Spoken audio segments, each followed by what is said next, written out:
Chen.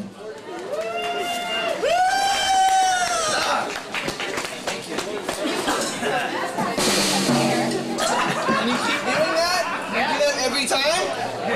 I'm gonna, okay. Man, there you go, man.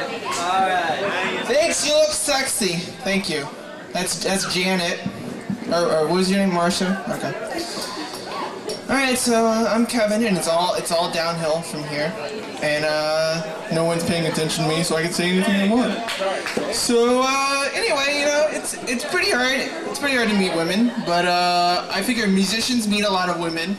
So I would play up that angle a little bit. I don't think I picked a very cool instrument. I went with the recorder. You know, I'm gonna go ahead and tell you, women don't like it when you show up drunk outside their window at 2 in the morning, playing hot cross buns. It's not a very romantic song. It's not like when John Cusack shows up with that boombox. It's way sadder.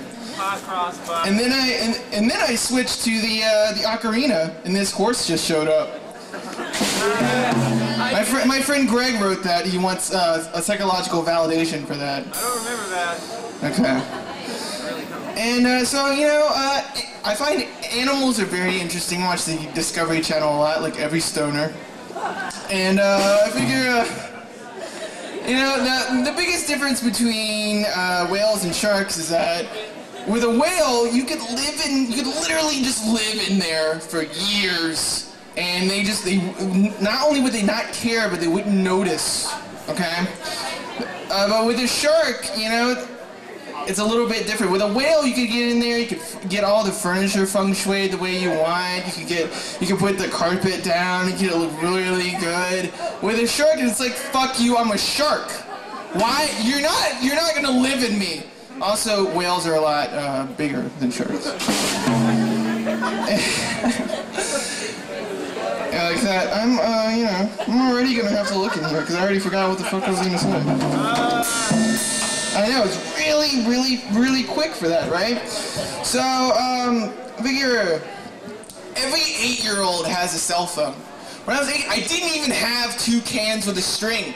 2 cans were too hard to get. You had to go to the store by yourself. You had to have like 25 cents. And a string, that was hard. I couldn't do that. I couldn't put that 2 and 2 together. But when I finally figured it out, I used it to prank call the Amish.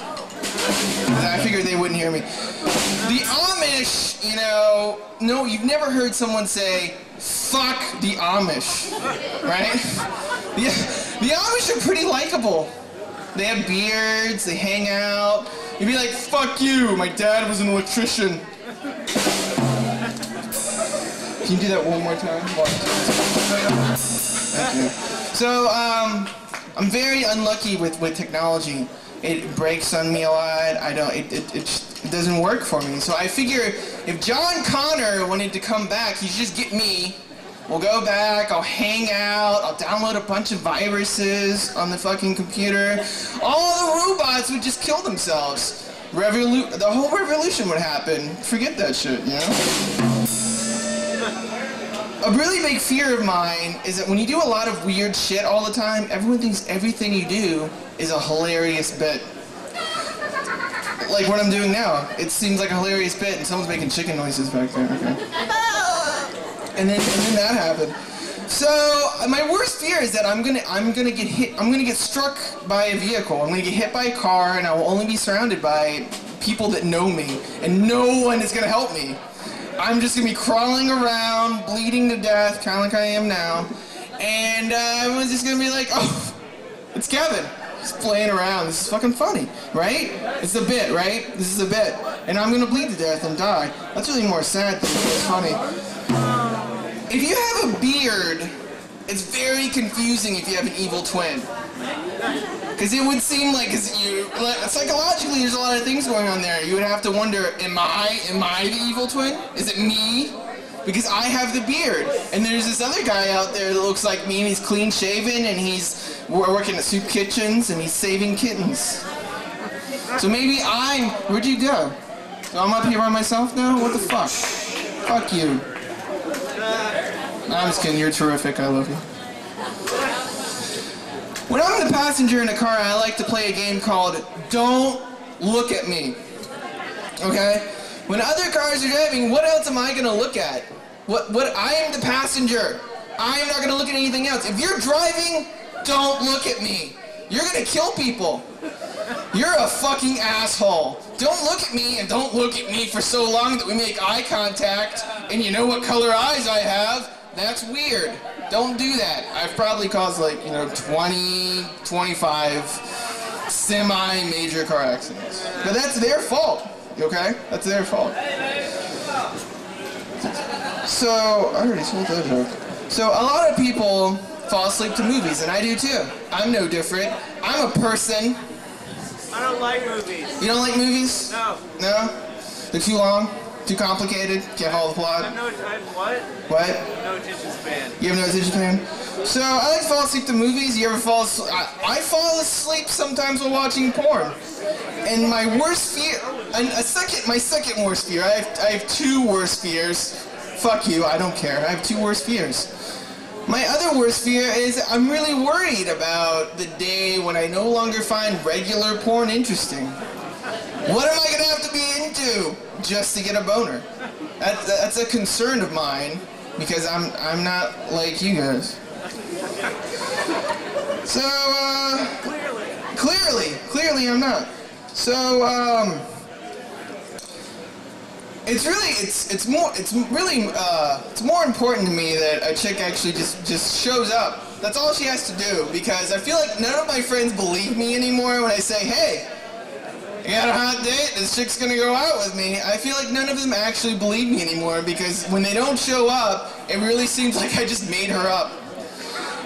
And so they just don't believe me, because I have cried Lady Wolf like 7 times, at least, in their eyes. And all I need is just, you can bring a group of friends, I'll have a group of friends, we'll show up.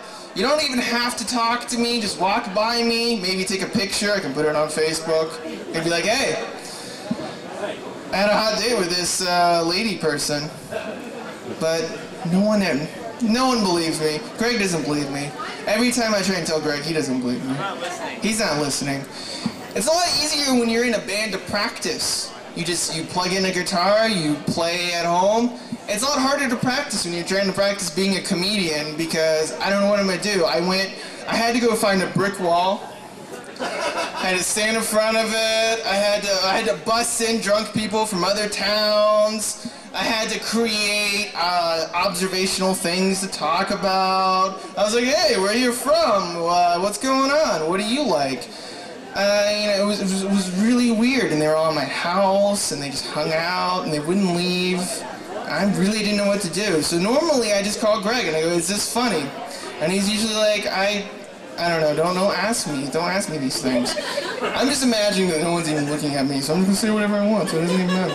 Because I can't see anybody except for that bright light. But Caligula Jones knows what I'm talking about. Caligula Jones knows, right? You know, right? Okay. Caligula! I just wanted to say your name. Is that okay? So, that's all I'm gonna do for right now. Chen!